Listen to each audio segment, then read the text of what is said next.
Welcome to the NdB Sunday Show. With me, Chris Steyn and Lauren Evanthia, the founder of the Organic Humanity Movement. Morning, Lauren. Hi, Chris.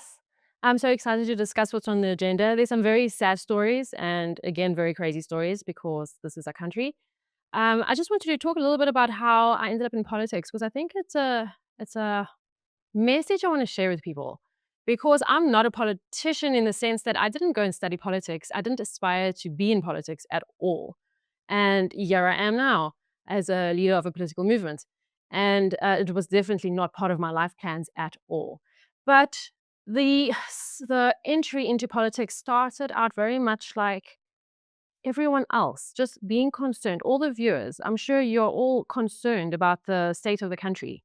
Now, as a young person, as a youth, which is common to most young people, I was not interested in politics at all. You can look at the stats. 18 to 19-year-olds are the lowest voters. They don't vote. They typically don't vote. The percentage of voters in the 18 to 19 age group is very small, and same to 20 to 21.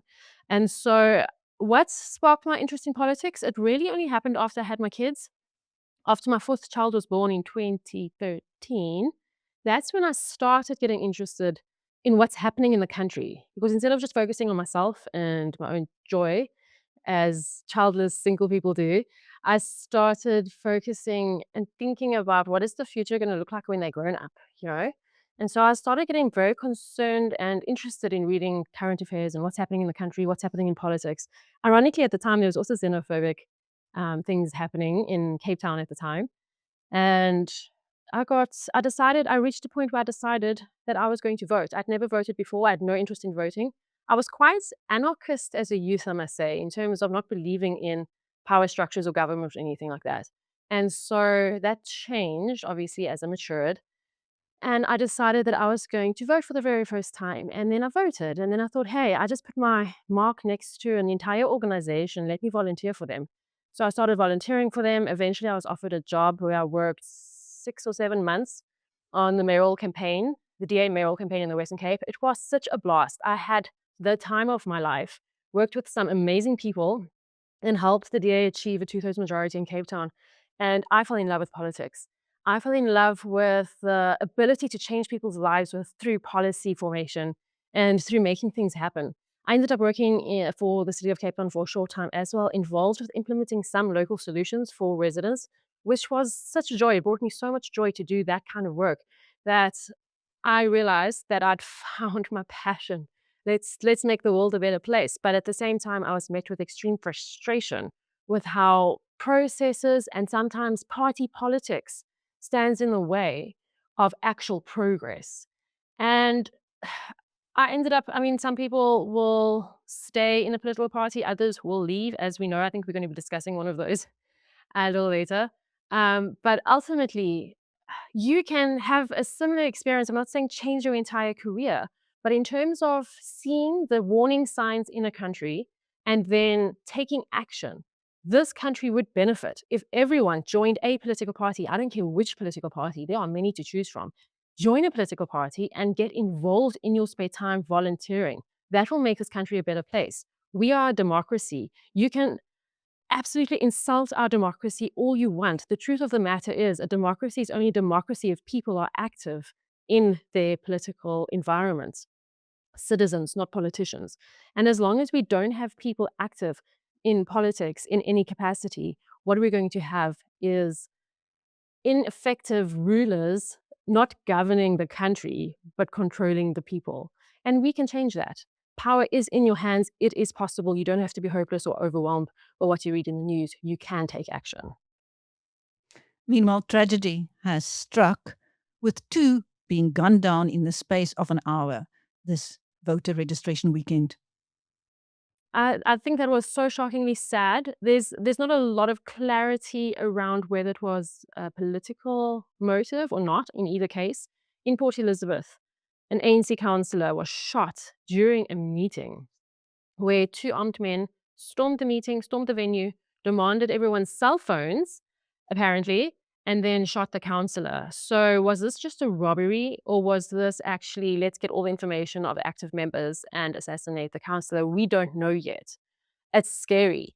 And then with the DA candidate in Dunoon, it was in Dunoon in Cape Town.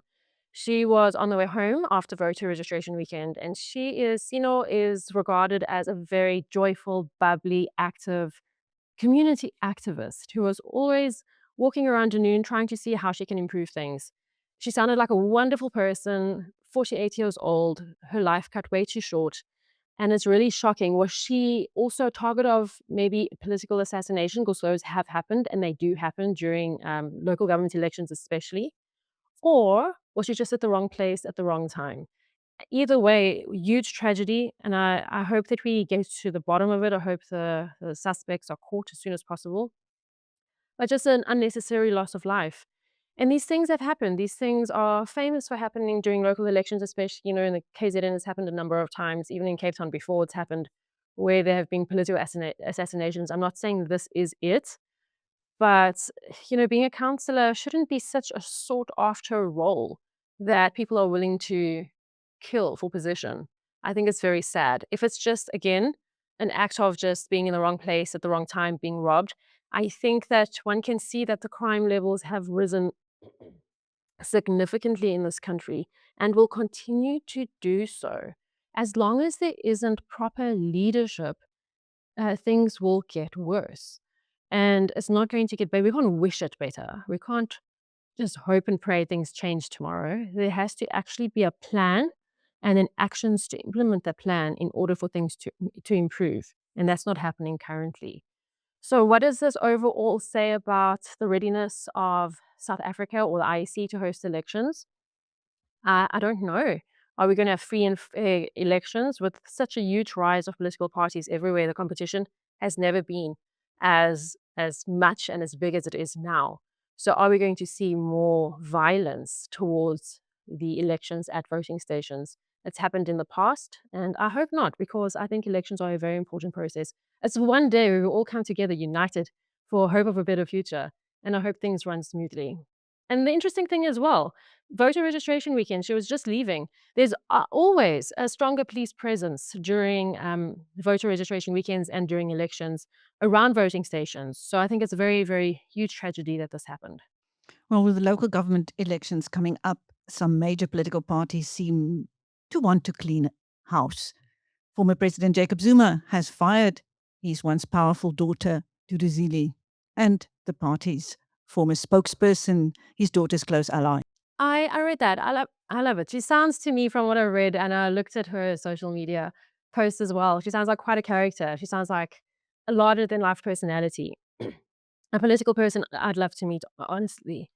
So on one hand, I feel like, because as a founder of a much smaller movement than MK, I feel like, is she really just feeling like, because of her ties to her father as a daughter, that she has more free reign in terms of what she's doing? Because she's been highly criticized, not just recently, but for a long, long time, in terms of doing her own thing, running parallel projects that are not necessarily sanctioned by the top leadership. She's also been critical of some of the leadership structures in the MK.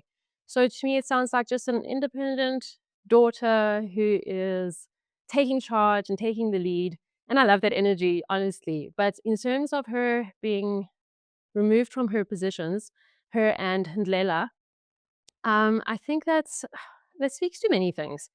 Jacob Zuma, as a president of a political party, in his constitution, he has the power to hire, fire as he wishes, which honestly I think is a good thing, because when a party, he gets criticized for it, but it's actually a good thing, because when a party is got too much bureaucracy, it can be really hijacked into processes the whole time, and then there's no progress. There's a lot of shakeups that happen. We just spoke about it a few weeks ago in the MK. People leaving, people being fired, and all the rest. And on one hand, you can say, okay, great. Jacob Zuma has the ability, because of how he set up the constitution, to have a vision and then to implement it and do what it takes to make sure what he wants happens. by being able to hire and fire people. But ultimately, at the end of the day, my mind goes in many different directions. Will she now? She's still a founding member of the MK, and she's very proud of that, which I think is great. But will she actually think about starting her own political party, just like we saw with Africa Mayibuye? That would be fascinating. I mean, that's really hypothesizing. Probably not, but it just made me think about how with factionalism in parties, people will be disciplined, people will be removed from posts, and then people will either be naughty about it and leave, join another party, or join or start a new party, or they will just find themselves another role in the party that they're currently in. It tends to go in one of those three ways. So there was a huge hoo-ha about her and Ndlela about the MP, the MK MP who tragically died, and the moments leading up to his death. She went with Ndlela. They lived together apparently, and she went and moved him from one hospital to another, one facility to another, and also removed his possessions from the parliamentary house without his direct family's consent. So there's a whole lot of speculation there. But it's very funny how these more personal things are being embroiled in political disciplinary processes. And to me, I sometimes think we hear about the MK a lot in the media, and we're hearing about these kinds of events. So is it a kind of way, let's display our dirty laundry so at least we get some media coverage? And it works, definitely works, because they are the third largest party in South Africa. That's not irrelevant. As much as you might want to think they're irrelevant with their more communist leading policies, it, they are not irrelevant. They quickly rose. Um, they got the signature requirements and the votes necessary to become the third largest party. That's not nothing. And so I think it's interesting to keep MK in the media. This is what's happening. This is what we're doing. Let's showcase our dirty laundry. There's a little bit of transparency there. You might not like the political culture, you might not like the manifesto, but it's definitely a good tactic in terms of holding on to number 3. And what did you make of the Democratic Alliance's cabinet reshuffle that saw its former leader, John Steenhuisen, demoted to a deputy minister's post? Not surprised. I have a number of thoughts on that. Not surprised at all because of his failure with regards to dealing with the foot and mouth disease. So he went and completely cut the hands of the private sector to deal with it. I think he wanted the government to swoop in and be the big hero, but that was just a fantasy. And I think that caught up to him in the end. He did not handle that well. Many people are angry with him, so I feel sorry for whoever is going to replace him. But I watched a short on ENCA News, which was hilarious. It was President Cyril Ramaphosa speaking to the media about this, and he looked like he took great joy in making the statement that at the end of the day, it is the president who decides who the cabinet ministers are, and anyone from the party leader or whoever can make any suggestions they want. They can give him his wish list. But as the president, it is his responsibility to consider it. And he can take his time with his considerations. So I wondered if there was going to be a little bit of a power move being played where he is actually going to take very long, because that's going to weaken the camaraderie and the I suppose, the health of the organization in terms of the DA, that is, in terms of now having to deal with someone they don't want in the position, and the president taking weeks, dare I say months, to actually finalize the changes that the now new leader of the DA, Jordan Hill-Lewis, has put forward. So in terms of weakening your opposition that's working with you in the GNU, he can now use his power to use delay tactics. And that would be an interesting move.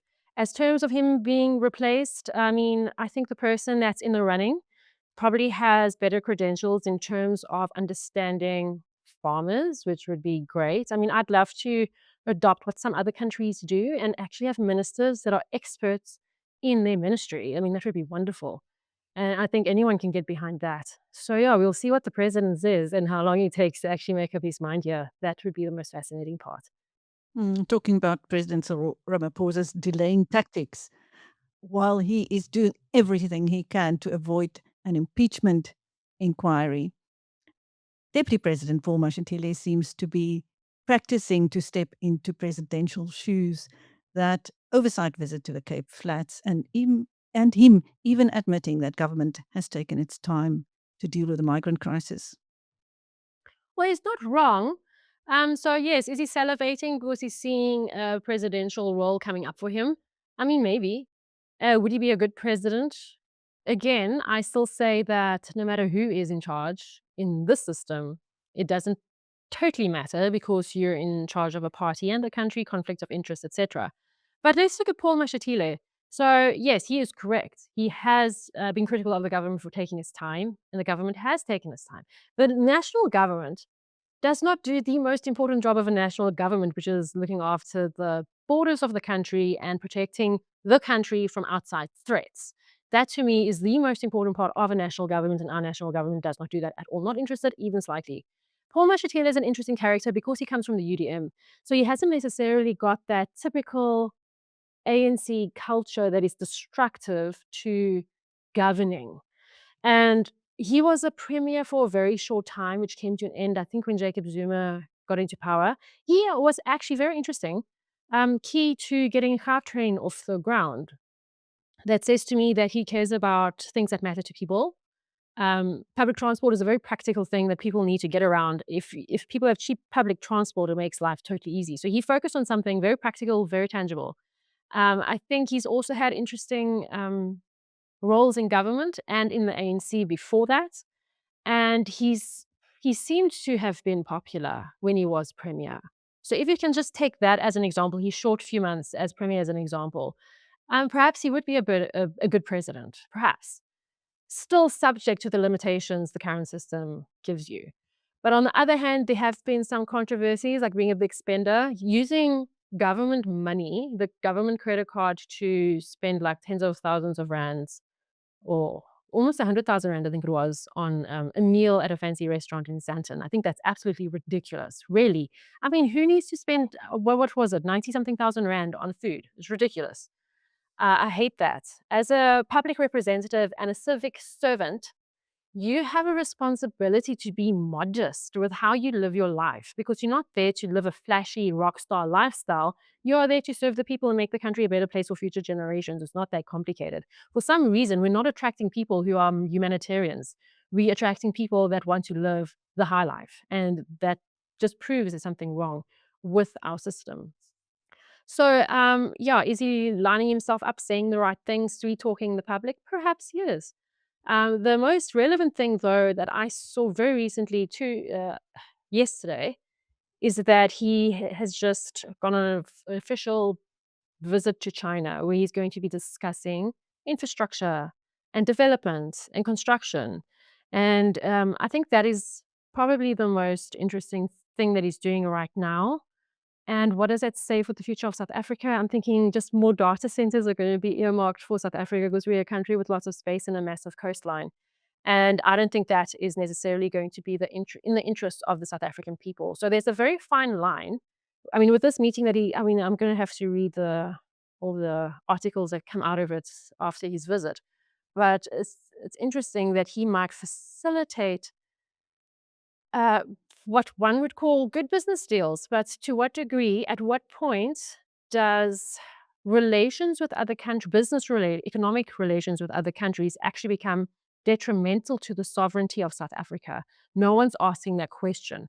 And because of how government works and how power works, it doesn't matter if it's Paul Mashatile as the leader, Cyril Ramaphosa as the leader of the country, or even a DA leader or a Freedom Front Plus leader. It doesn't really matter if they're just going to continue playing the game and not care about the sovereignty of South Africa. So we should be looking for a leader that cares about the strength and sovereignty of South Africa, not only about overseas, global, international trade deals. We need to look at the bigger picture. And I'm not seeing that in anybody who has a high position in government right now. I just want to take you back to Nelson Mandela Bay, where the one councillor was killed. The city voted the third most violent in the world, or ranked. Absolutely. I was so shocked when I actually read that. This was an international body that did this calculation. Haiti, a city in Haiti got first prize. lots of Mexico cities, a lot of cities in Ecuador, but sprinkled between these South American areas. Port Elizabeth, that's my hometown. I mean, Port Elizabeth is a magnificent town. And I mean, I grew up there. It's was always so peaceful and lovely. And I always considered where I lived, at least. And I lived in various areas over the 18 years I lived there. It was always such a lovely town. And now to know that it's third, it's beaten Cape Town, Joburg, and Durban, and it's number third. It's number 3 on the list. And I don't know what has happened. I know there's been an increase in gang violence. Just utter sheer lawlessness has taken root, and it's extremely sad. The other thing is Cape Town's number 15, and Durban's also on the list, a little bit lower down, Joburg as well. Durban has seen a 77% increase in murders. Joburg has seen a 19% increase in murders. Cape Town, I can't remember the number now, but I think it was somewhere around 30% increase in murders. And Port Elizabeth, an over 200% increase in murders. So as I would hope that the national government has a look and figures out what's going on. And often the knee-jerk reaction is um, more police, more police. Let's put cameras up everywhere. I'm not sure that's always the solution, because often it doesn't really result. Where you see cameras going up, you don't necessarily see a huge reduction in crime. So I'm not sure how the government's going to react to that, but I think it's quite shocking that as a nation that has come so far, we are still dealing with not just high crime, but murder. The study related to murder specifically, and that is just awful. And we need to ask ourselves as a nation, what on earth are we doing wrong? And I think, yeah, controversial ideas. But I think, if I was the government, I would implement, I would give away pepper spray the way the government gives away condoms. I would encourage women to go for firearm training and carry firearms on them. I would make sure that in school there is self-defense programs for all kids. I mean, we need citizens to fight back. The government's not going to come and save us. And this is a problem across the world. We always think our problems are unique to South Africa. They're not. Look at the rest of the world. So we need to reach a point where the people, as individuals and as a population, are stronger than governing systems. And those governing systems can't be in a position to control. They need to simply govern, build infrastructure, fix roads, not have control and power over people. So when we see that paradigm shift happen, all of a sudden, hopefully we reach a point where criminals are shivering in their boots because they don't know what citizens are going to do next. Not in a lawless way, in a very controlled way, in a very disciplined and decisive way. And that to me is a philosophy of freedom and independence and self-reliance that's so lacking, not just in South Africa, but the whole world. Lastly, more rot has been exposed in the South African police force. Over 20 police officers in the Western Cape have been charged with links or alleged links to the taxi industry. Surprised? No, I'm not surprised. I mean, police corruption isn't new. So there is legislation that prevents people that work in the police to declare if they have any external interests, and they may not. Legislation prevents them from having a stake in the taxi industry because of they have to police it. And if they have taxi businesses, that will create a conflict of interest, just like we see so many conflicts of interest in our government, in our system. I think it's obvious. So there's quite a number. Western Cape seems like quite a hot spot, but I think it's only because the focus has been put on the Western Cape. Now, I think it was Ian Cameron that said that they now need to go look at Joburg and all the other areas to see, and they're probably going to find more policemen and women in these taxi industry circles with businesses, and I think it's a huge problem. So we have a huge crisis when it comes to policing, to the extent that people are actually calling for the end of policing. We don't need police don't work. But I don't think that's the answer. I think we need to change how we recruit people to the police, perhaps have much stricter, because it'll be better to have less people that are more effective than a whole bunch of people that are not effective.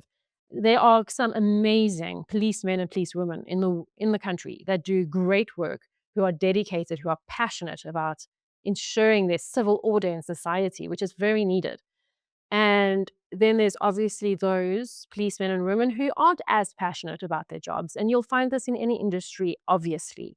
But specifically in the police, it's very important that there's I suppose, I won't say a shake-up, but we need to redo how it's administered because it's not currently working. Why has this gone under the radar for so long? And what are the steps going to be taken to prevent it? Not just punish those that have contravened, who have broken the legislation, but actually how are we going to prevent this from taking place in the future? And I think ultimately at the end of the day, when it comes to all government jobs, nurses, teachers, police, people working in government administration itself, we not so much have people excited about serving South Africa. We have people excited about the stability a government job provides.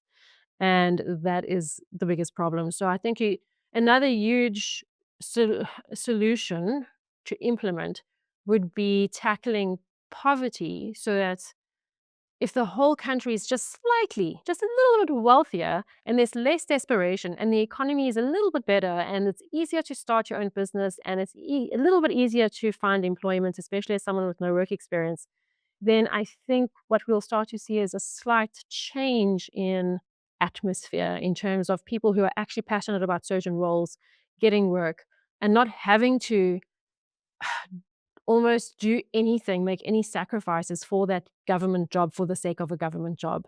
And hopefully, if we change things in government administration, borrowing from practices from the private sector, it would be better if we could attract people truly passionate about, and make sure their personalities fit the job at hand. Make sure that they're not entering a job, like you don't want to enter a relationship where you're completely incompatible with your partner.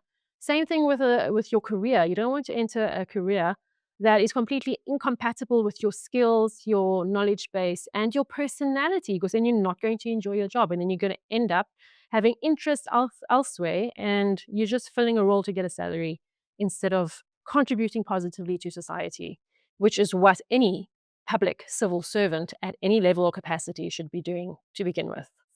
Indeed. Thank you. That was Lauren Evanthia, the founder of the Organic Humanity Movement, on the NdB Sunday Show. With me, Chris Steyn. Thank you, Lauren. Thank you, Chris.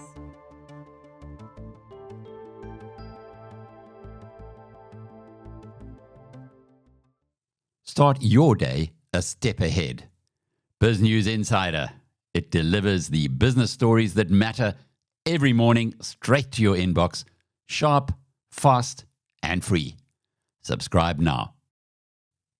In uncertain times, good information is priceless.